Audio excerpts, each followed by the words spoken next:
शादी से 2 महीने पहले दो आदमियों ने ज़बरदस्ती कर ली थी।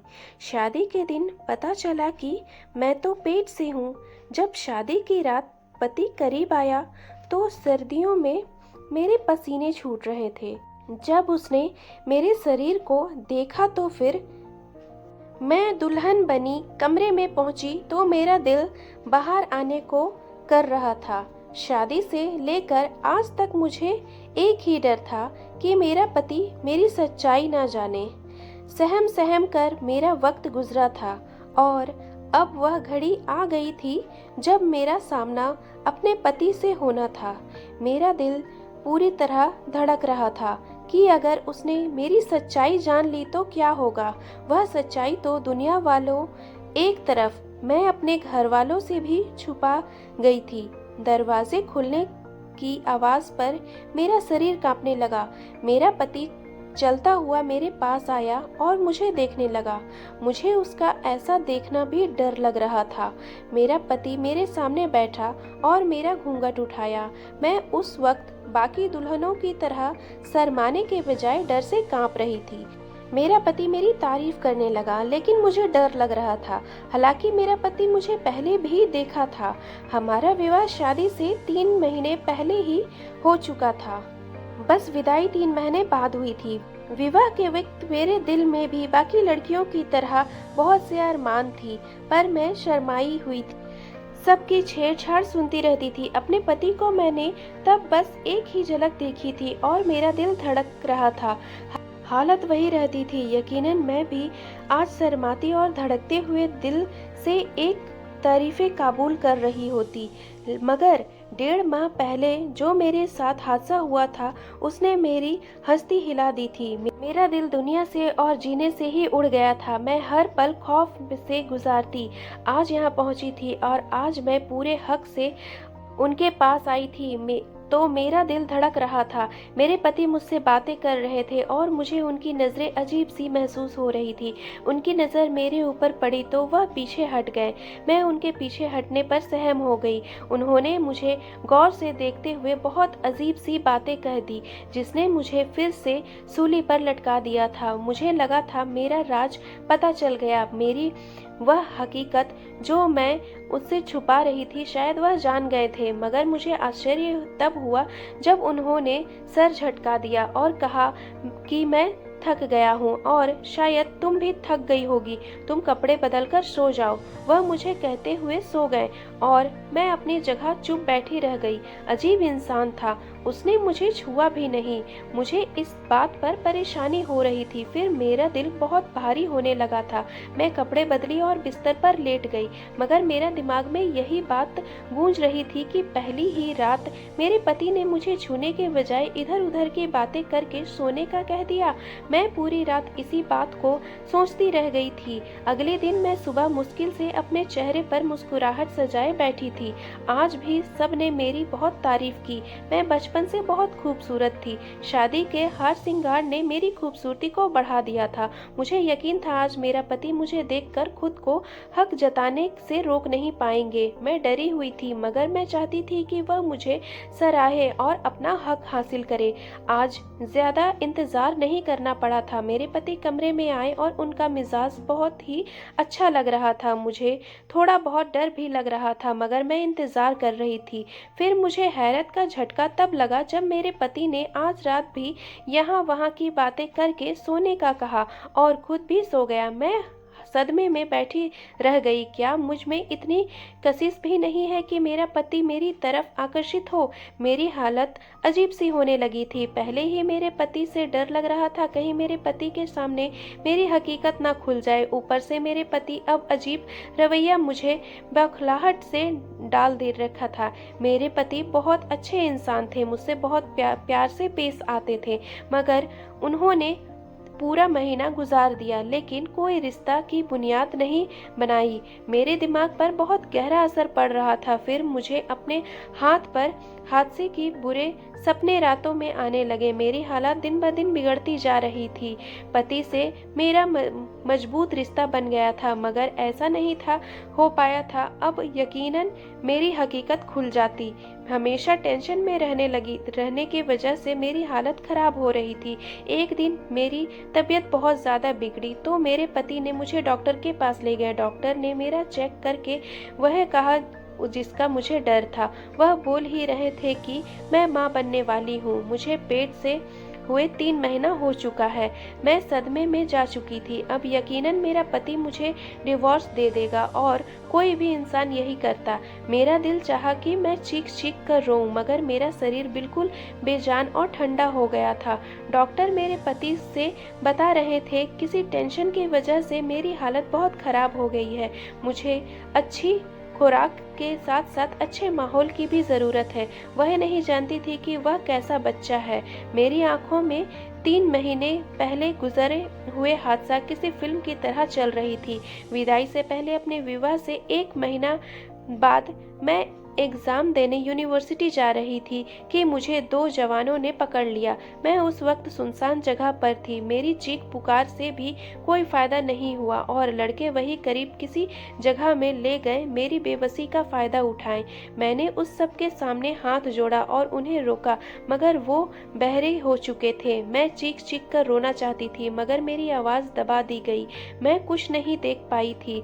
मैं ज़्यादा कुछ जानती थी। मुझे बस इतना याद था, एक लड़का जिसने मेरे साथ गलत किया था, वह मास्क लगाया हुआ था, और मुझे उसके शर्ट पर भी अजीब सा कुछ लिखा हुआ था, मगर वह सबूत बाद में तलाश करने पर नहीं दिखे थे। मैं खुद को संभालती रोती घर पहुंची तो छोटी बहन के अलावा कोई नहीं था। मैं अपने घर में आकर बंद हो गई और फूट फूट कर रोने लगी। मुझे गम और परेशानी से बुखार हो गया था। रातों में मैं डर जाती थी। मुझे सपनों में वह दोनों नजर आते थे। मैं रातों रात जगी रहती थी, मगर कभी किसी को बताने की हिम्मत नहीं कर पाई थी। घर वाले मेरे बहुत ख्याल रखते थे। एक हफ्ते बुखार ने मेरे चेहरे की रौनक छीन ली थी। फिर धीरे धीरे मैं संभलने लगी थी। जो मेरे साथ हुआ था, आहिस्ता आहिस्ता मैं उस तकलीफ के से निकलने लगी थी। मैंने घर वालों से वह बात छुपा रखी थी और खुद को संभाल लिया, मगर कुछ दिन के बाद मेरी तबीयत में बदलाव महसूस होने लगा। अक्सर मेरा सर चकराने लगा और मुझे उबकियां आने लगी थी। मैं डर गई थी कि सब इस बात नतीजा ना हो। मैं चुपचाप यूनिवर्सिटी में लेडी डॉक्टर के पास गई और चेकअप करवा कर भगवान से प्रार्थना की कि ऐसा ना हो जिसका मुझे खौफ है, मगर शायद भगवान को यही मंजूर था। मेरी रिपोर्ट में यही आया कि मैं प्रेग्नेंट हूँ। मैं बहुत रोई और भगवान को पुकारने लगी कि मेरे साथ ऐसा क्यों हुआ। अब मैं कहाँ जाती और किसको अपनी हालत जिम्मेदार ठहराती। मेरे इस हालत का कौन गवाह बनेगा। मैं जानती थी कि मुझे ही गलत समझा जाएगा। घर आकर मैं गुमसुम रहने लगी। घर में मम्मी पापा दोनों बूढ़े थे और छोटी बहन नासमझ थी, इसीलिए मेरी हालत को बीमारी समझ लिया गया। मेरी हालत दिन ब दिन खराब होती जा रही थी। फिर मेरी शादी का हल्ला उठा तो मैं सहम सी गई। क्या मेरा पति मुझ पर भरोसा करता? कभी नहीं। वह मुझसे रिश्ता तोड़ देता और मैं हर किसी में बदकिरदार मशहूर हो जाती। अब शादी हुई तो मैंने सोचा था कि शादी के बाद पति से कह देती हूँ कि मैं प्रेग्नेंट हूँ। अब जब बच्चा पैदा होता तो उसे 7 महीने का साबित करके वह मामला दबा देती, मगर यहाँ तो किस्मत ने मेरा साथ ही नहीं दिया। मेरे पति मुझसे मोहब्बत के दावे करके मेरा इतना ख्याल करने से इतना फासला बना रखे थे। अब डॉक्टर ने तो हकीकत खोल दी थी। मैं जानती थी कि मेरा पति जब घर आकर मुझे बुरा भला कहेगा और बदकिरदार का इल्ज़ाम लगाकर मुझे डिवोर्स दे देगा। इन 3-4 माह की टेंशन ने मुझे इतना निहाल कर दिया था कि मैंने खुद को डिवोर्स के लिए भी तैयार कर लिया था। अब हम घर पहुंचे तो मेरे पति मुझसे कमरे में ले गए। मैं खुद को शोर शराबा के लिए तैयार कर रखी थी, मगर मेरी हैरत यह इंतहा ना रही जब दोपहर में और शाम में रात हो गई, मगर मेरे पति ने मुझसे कुछ भी नहीं कहा, बल्कि वह मुझे आराम करने के लिए कह रहे थे। मुझे लग रहा था कि मैं कोई सपना देख रही हूँ। आखिर कौन मर्द इतना चुप रह सकता था। वह अपनी पत्नी के गर्भवती होने का सुन चुके थे, लड़की जिसको उन्होंने कभी छुआ तक नहीं था, फिर भी वह शांत थे। ऐसा कैसे पॉसिबल था? मैं परेशान थी, मुझे उनके चुप रहने से हैरत हो रही थी और दिन ब दिन मैं उनकी मोहब्बत में गिरफ्तार होने लगी थी। मुझे यकीन होने लगा था कि जिस मोहब्बत के दावे करते थे, शायद यह सच्ची है। वक्त गुजरता जा रहा था और वह मेरा हर तरह से ख्याल रखने लगे थे। मेरे लिए फ्रूट लाते, दूध भी लाते, अपने हाथ से पिलाते। मैं इन सब को उनकी मोहब्बत समझती रही, मगर फिर भी कभी कभी मुझे उन पर बहुत हैरत होने लगी थी। उनका इतना ख्याल रखने पर मुझे दोबारा कोई परेशानी ना हुई हो और मैंने सारा वक्त सुकून से गुजारा था। फिर मैंने शादी के 7 महीने बाद एक खूबसूरत बच्चे को जन्म दिया। मुझे इस बच्चे की किस्मत पर भी अफसोस हो रहा था और उसकी किस्मत में शायद बाप की मोहब्बत भी नहीं थी। सच तो यह था कि मुझे भी इस बच्चे से ज़्यादा मोहब्बत या लगाव महसूस नहीं हो रहा था, मगर मेरे पति ने यहाँ भी मुझे गलत साबित कर दिया और इस बच्चे को उसके बाप का कुछ पता नहीं था। उसे इतना प्यार और मोहब्बत दी कि मैं हैरान रह गई। बच्चे की ज़रूरत हर सामान मेरे घर में पहले से भरा था। मैं माँ होकर अक्सर लापरवाही कर जाती थी, मगर वह बच्चे का हर वक्त ख्याल रखता था। प्यार देते सारा रोता और तड़प जाता था। मैं उनकी मोहब्बत हैरत से देखती रह जाती थी। खुशी के बजाय मैं अजीब घुटन सी महसूस करने लगी थी। आखिर इतना अच्छा कैसे हो सकता है? मुझे लगा इसमें इंसानियत बहुत ज़्यादा थी और शायद वह सारी मोहब्बत जो मुझे दी थी वह भी इंसानियत के नाते था। मैं उनकी मोहब्बत उस बच्चे के साथ देखकर पागल होने लगी थी। वह बच्चा कभी दूध देर से मिलने पर रो जाता था तो वह मुझ पर नाराज हो जाते थे और उसे उठाकर प्यार करते, बहलाते और चुप करवाते थे। यही सिलसिला कुछ दिन तक चलता रहा तो मेरी बर्दाश्त खत्म हो गई और एक दिन मैं अपने पति से लड़ पड़ी। मैंने उसे कहा कि वह इतना चुप क्यों है, मुझसे कभी सवाल क्यों नहीं किया, वह पहले मुझे और मेरे बच्चे को इतना प्यार कैसे दे सकते हैं। मैं चीख पड़ी थी। मुझे उनका ख्याल रखना और हमें प्यार देना उलझा रहा था। मेरी लड़ने का वजह खामोश नज़रों से मुझे देने लगे और मुझे जवाब नहीं दिया। पहले दिन उन्होंने मेरी भरे भरे शरीर को देखकर हैरत का इजहार किया था। मैंने उस वक्त बहाना बना दिया था कि मेरी शादी के दिनों में बैठकर खाने लगी हूँ, इसीलिए मोटी हो जा रही हूँ। तब मुझे उनकी सवालिया नज़रों पर हैरत हुई थी। जब उन्होंने मेरे शरीर में बदलाव महसूस किया था, वह बोले कि हाँ, मुझे शक हुआ था, मगर तुमने कुछ नहीं बताया। मुझे उसकी जवाब पर झटका लगा। मेरा सर अब चकराने लगा था। मुझे एहसास हुआ कि मेरे पति अब अजीब किस्म के आदमी हैं। वह जानते थे और उन्होंने पूछा भी नहीं कि ऐसा क्यों और कब हुआ। जानने की कोशिश तक नहीं की कि मेरे साथ क्या हुआ था या फिर मैंने उनके साथ बेवफाई क्यों की। मेरे झगड़ने पर वह बोले कि तुम्हें आज एक हकीकत बताना चाहता हूँ। वह शांत थे। अब मुझे उनके इस व्यवहार की वजह से जाननी थी और मैं इतना तो समझ गई थी कि कोई ऐसी बात है जिसकी वजह से वह ऐसे हैं। कुछ ऐसा था जिसने उन्हें इतना अजीब बना रखा था। उस दिन उन्होंने जो सच्चाई बताई वह मुझे अंदर तक हिला कर रख दी थी। उन्होंने बताया कि उनकी माँ के साथ इसी तरह गलत हुई थी और जब उसकी शादी हुई तो वह माँ बनने वाली थी। उन्होंने मेरे बाप को नहीं बताया बल्कि अपने अंदर दबा कर रखा और ब्याह कर आ गई थी। अब शादी के रात मेरे बाप को यह हकीकत पता चली तो उन्होंने बहुत हंगामा किया। उन्होंने मेरी माँ को बदकिरदारी के ताने देने लगे और बहुत ज़्यादा जुल्म की थी, मगर वह अपनी पत्नी को छोड़ने को तैयार नहीं थे। अपनी पत्नी को अपनाए रखा था, रिश्ता कायम किया, मगर बस इतना ही रहम कर दिया कि उन्होंने ज़्यादा नहीं कर पाए। हालांकि मेरी माँ के साथ गलत हुआ था और उनका कोई कसूर नहीं था। वह मेरे बाप की ताने डांट को फटकार कर सुनती थी। फिर भी मैं पैदा हुआ।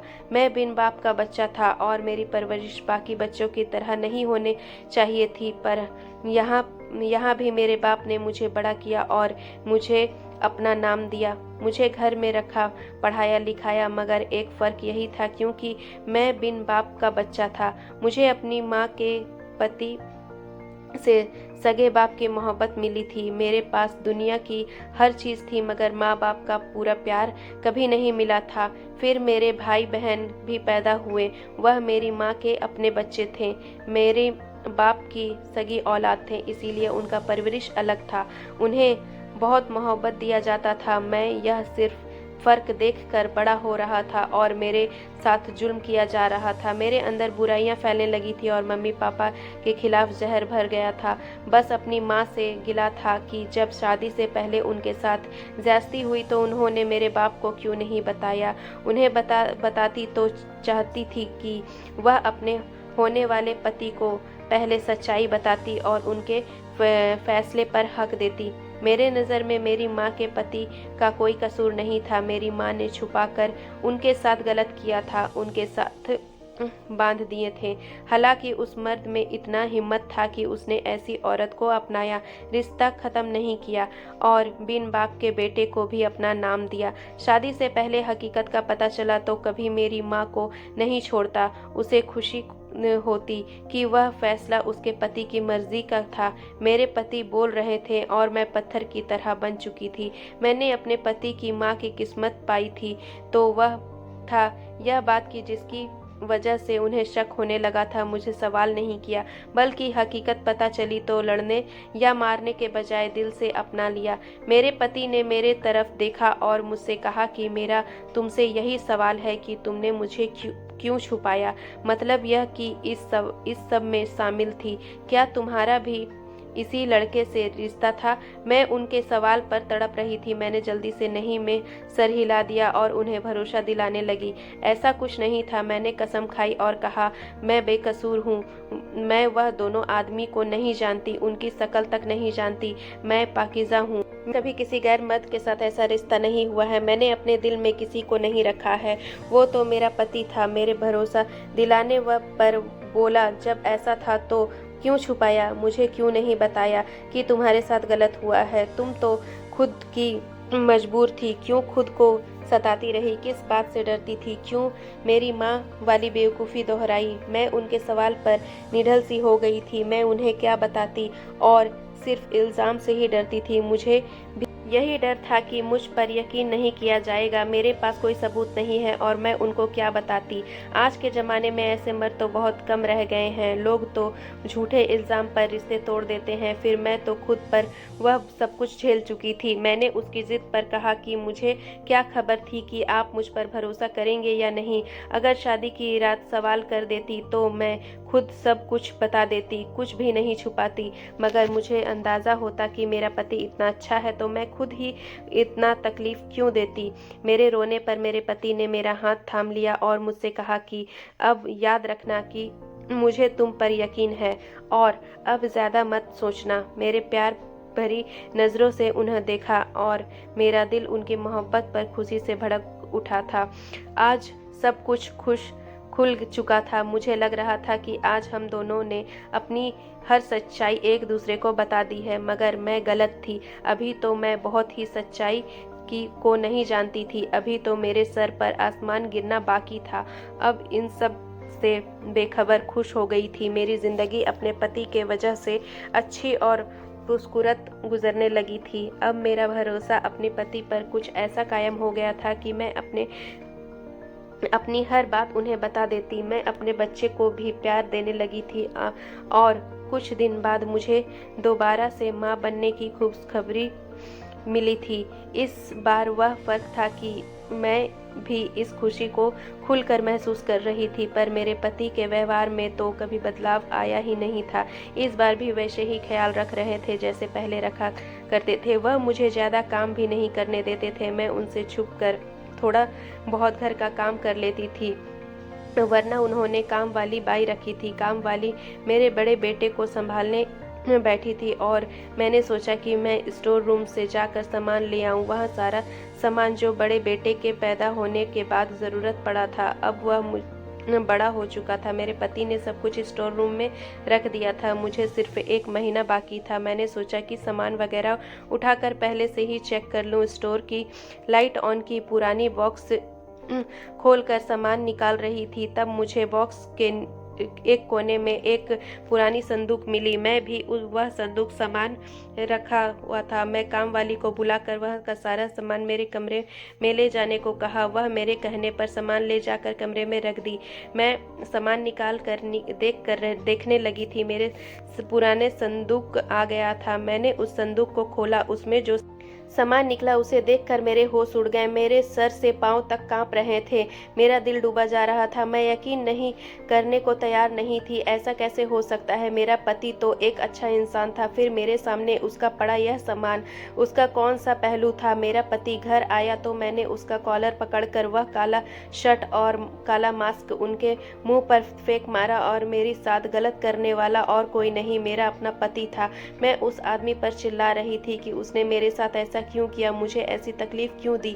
वह बोल रहे थे कि तुम मेरे विवाह में थी और कोई पाप नहीं किया है। मैं बस तुम्हें आजमाना चाहता था। मैं जानना चाहता था कि तुम मुझे सच्चाई बताती हो या नहीं। उनकी बात पर मुझे धक्का सा लगा था। सिर्फ आजमाने के लिए उस इंसान ने मुझे इतनी तकलीफ दी। अपने पति की सच्चाई जानने के बाद मुझे सारा वक्त याद आने लगा कि मैंने तकलीफ़ों में गुजारा था। अगर मुझे उनकी सारी सच्चाई मालूम ना होती तो मैं सारी ज़िंदगी ऐसे ही गमगीन होकर गुजारती। मुझे अपने पति से मोहब्बत एकदम से ख़त्म हो गई थी। दिल कर रहा था मैं यह सोचकर कहीं चली जाऊं और वापस ना आऊं। मैंने घर छोड़ के जाने का इरादा कर लिया था तो मेरे बच्चों ने मेरे कदम पकड़ लिए थे। जैसे भी थे मैं उनकी माँ थी और मेरा वह बच्चा थे जिसमें मैं गैर समझ रही थी। उसे यही बच्चों की इस तरह उसका हक था और उसकी मोहब्बत भी ना दे सकी। अब तो मुझे उसका दुख हो रहा था। अब बच्चे ने एक अनाथ बच्चे के तरह गुजारा था। मुझसे अपने पति से नफरत महसूस होने लगी थी, लेकिन मेरे पास वापसी का कोई रास्ता नहीं था। वह एक शक्की इंसान था और कुछ नहीं था। उसके ऊपर तो गुजरी जिस तरह से उसका बचपन गुजरा था, अब उसने हालात ने दिमागी मरीज बना दी थी। मैं उनके बचपन के हालात को सोच रही थी और कि अगर मैं उन हालात में गुजरती तो शायद मैं भी इसी तरह से बन जाती, क्योंकि जब से मेरे साथ वह हादसा हुआ था तब से मेरा भी दिमागी मरीज बनने से कोई शक नहीं था। अगर मुझे हकीकत मालूम ना होती तो आज तक मैं उसी गम में रहती। मैं बहुत रो रही थी। मैं जिस आदमी को अच्छा समझती थी, मेरी बर्बादी का जिम्मेदार वह खुद था और मैं आज भी पहले की तरह बेबस थी और उसके साथ रहने पर मजबूर थी, क्योंकि मैं उसके बच्चे की माँ थी। अपने बच्चों को छोड़कर मैं उनके बाप के जैसा नहीं बनाना चाहती थी। दोस्तों, जिन्होंने भी यह कहानी सुनी, मैं उनसे पूछना चाहती हूँ, क्या उन्होंने जानबूझकर ऐसी गलती की? क्या मैं अपने पति को फिर से अपना लूँ? धन्यवाद दोस्तों। कहानी कैसी लगी ज़रूर कमेंट करके बताइएगा। अगर कहानी अच्छी लगी हो तो प्लीज़ लाइक कर दीजिएगा और चैनल पर न्यू है तो सब्सक्राइब कर लीजिए ताकि ऐसी अच्छी कहानी आप तक पहुंच सके। मिलती हूँ नई कहानी के साथ, तब तक के लिए बाय बाय।